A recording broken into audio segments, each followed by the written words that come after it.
What's up, everyone? Welcome back to another edition of the Driving Professor. For those of you who are actually new to the channel, please like, comment, subscribe, share it. When you share, the universe certainly shares back with you. All right, today's video is bus versus car. So this comes out of California. This is the VTA bus versus the car. They have some type of crazy intersection collision or something like that. Let's go watch. Let's examine. And this video is asking who is at fault. Who's at fault? So we'll listen to all parties involved here, and then I'll give my determination right here. And this is a serious, valuable lesson that can be learned. And Dan, the car driver, sent me a message on Twitter with that video asking, am I at fault? So I checked it out. Eric Kanoy had the option of telecommuting to his job as an engineer for Silicon Valley electric car startup. But on this day in August, he decided to drive in. And I just thought, hey, why not? See, and guys like this is going to be the ones that's actually designing driverless cars in a sense, though. And I watched this video before I started to do this video, and this is actually why you want to not actually drive autonomous and stay away from autonomous cars. Friday, traffic can't be too bad. So he jumped in his Mazda and approached a light near the Cisco Systems headquarters, westbound Tasman Drive in San Jose. By the time I hit the intersection, I entered through, I just kind of looked up and I saw, oh, hey, there's a bus. Oh, hey, there's a bus. Oh! Eric was... All right, so... All right, it looks like the bus driver is absolutely certainly at fault. Both parties here can actually prevent this accident right here, but the bus driver, in my personal opinion, is certainly at fault. I think the cop, the police officer, actually disagrees in a sense, though. I understand his actual point, but this guy's already making the turn. The bus over here is already making the turn in the intersection. So you can actually, he has a green light. This person in the dash cam actually has the green light. You see the bus is actually still moving. You got to actually hit the brakes right about now, man. Oh, hey, there's a bus. Eric was shaken, some burns on his hand and elbow from the airbags, not seriously hurt. His car totaled. He told first responders he recorded the incident. I have a camera in here somewhere. His video does confirm he had a green light for a full 4 seconds before impact. Pete Sobolev was driving the same direction, just to the right of Eric Kanoy. I noticed out of the corner of my eye the bus turning into the intersection, which immediately thought that shouldn't be. Sobolev took a right-hand turn just as the crash happened. I, of course, was wondering, what caused the crash, and then, I quickly came to the conclusion that that bus must have turned into the intersection against a red light. Milpitas police initially cleared Kanoy. He came back and said, hey, you know what, good news, you have the green light, so there's no reason to cite you, so I think things should be okay. But the investigator changed his mind, concluding in the traffic collision report, Kanoy was at fault. I determined that the VTA bus was legally in the intersection when the collision occurred. Kanoy did not yield the right-of-way to traffic legally in the... Now, Mr. Kanoy is certainly not at fault for this accident. The police is actually wrong on this. What Kanoy could have prevented this accident. That's the thing that they actually really should could have said. He could have prevented this accident. I mean, he had 4 seconds. He had enough time. I mean, the guy was doing maybe 20 miles an hour, 15, 20 miles an hour. He had more than enough time to actually stop his car. He didn't even hit the brakes. He just drove right into the bus. Yeah, that's on you, brother, Mr. Kanoy. And you can sue all you want, but if I was on the jury, you're definitely not getting awarded a settlement for me. Because you had definitely could have prevented this accident.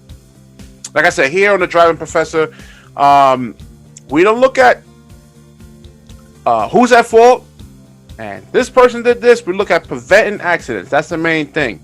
And this bus operator should know that too. He should know better.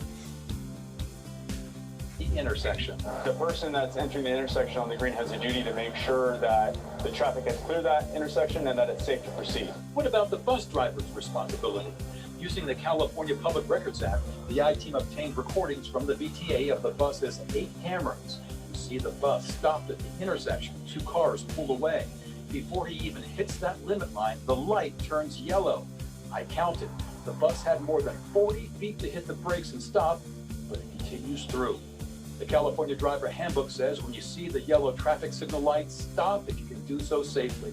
If you cannot stop safely, cross the intersection cautiously. Didn't that bus have the duty to yield or to stop before heading across the intersection? That bus was already past his limit line. He's already in the crest of his. Okay, that's California state law right there, and I understand where the officers is coming from. But then, and I believe the policy at the transit authority here, especially where I'm at, is definitely yellow is a red. Because they want to actually prevent accidents like this from actually happening. So yeah, he actually took the red light, and the reporter is actually accurate on that. So I don't know what this officer was actually thinking, if he actually was the one that actually went over this accident here. Turn. Look again at the VTA recordings. The stoplight disappears so you can't see precisely when it goes red. But I timed the light. It's yellow for 3.5 seconds. So the bus hit the red at this point and continued past the red light through the intersection. Retired San Francisco motorcycle officer. Okay, once the front wheels is past once the front wheels is actually past the intersection, he still actually has the green light in a sense, though. So a lot of people don't actually realize that. And well, he's not a professional driver, so I understand why he can be confused with that. And a lot of motorists out here don't understand that. So once those front tires, the first 2 tires passes that intersection on yellow, the bus would still have the right of way. But again, that's according to actually California state law. Where I'm in New York state law.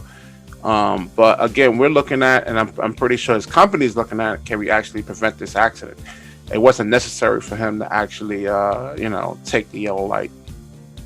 But Jimmy Lewis, a 34-year veteran trained in accident investigation, blames the bus driver. It ran to red, and so that the bus should have stopped.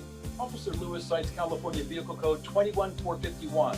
Any driver, including one turning, shall yield the right-of-way to other traffic lawfully within the intersection. He says Conoy, with that green light, was lawfully in the intersection. You have to yield to the cross traffic that has the green. The bus driver did not return my calls, texts, and email for comment. After the crash, he called the VTA office and blamed Eric Conoy. I was making a left-hand turn. The other guy just switched to the right. Bishop.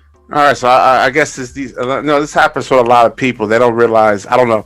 The bus has cameras. You gotta be honest, man. I mean, those back in the days, I was driving back in 1999, 2000, 2001, 2002. You can actually lie like that and say, hey, he went through the red light. But the bus has cameras. The intersection probably has cameras. There's people with dash cams that actually have cameras. You can't lie. You got to be honest. So he just lied to his company right here. The person that collided with him did not go through the red light. He had a green light. Because of the VTA declined an interview and sent me an email. There is the potential for litigation, and therefore we reserve comment. The safety of those traveling on or around our system is VTA's top priority. There is a lesson here for anyone who drives. Just because the signal's green doesn't always mean that you can just go through it. You still have to take that moment to make sure that it's safe to do so. This is the first time Eric Conoy has seen the onboard bus video that raises many questions. His insurance company is already settled, paying for damage to the bus and replacing his car. He tells me his premiums are up about 10%.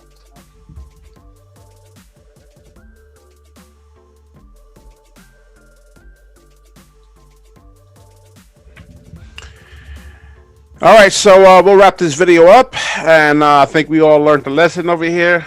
Don't take the yellow light unless you absolutely have to. And then even the bus operator there, he has to see the vehicle speed in a sense. You got to see that that guy wasn't slowing down. You actually have to stop. I go through this a lot in a sense though, where you can get, like the light is green. I'm in the middle of the intersection. I'm making a left turn. The light turns green for the person, let's say, going north and south, and people don't want to stop sometimes, and then they don't realize that what the officer was actually was saying, where once you're actually in the intersection, it is a green light for you in a sense, though. So people don't really understand the traffic laws. Sometimes I gotta yell at other motorists and explain that to them.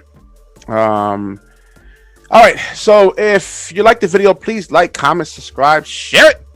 When you share, the universe certainly shares back with you. Peace.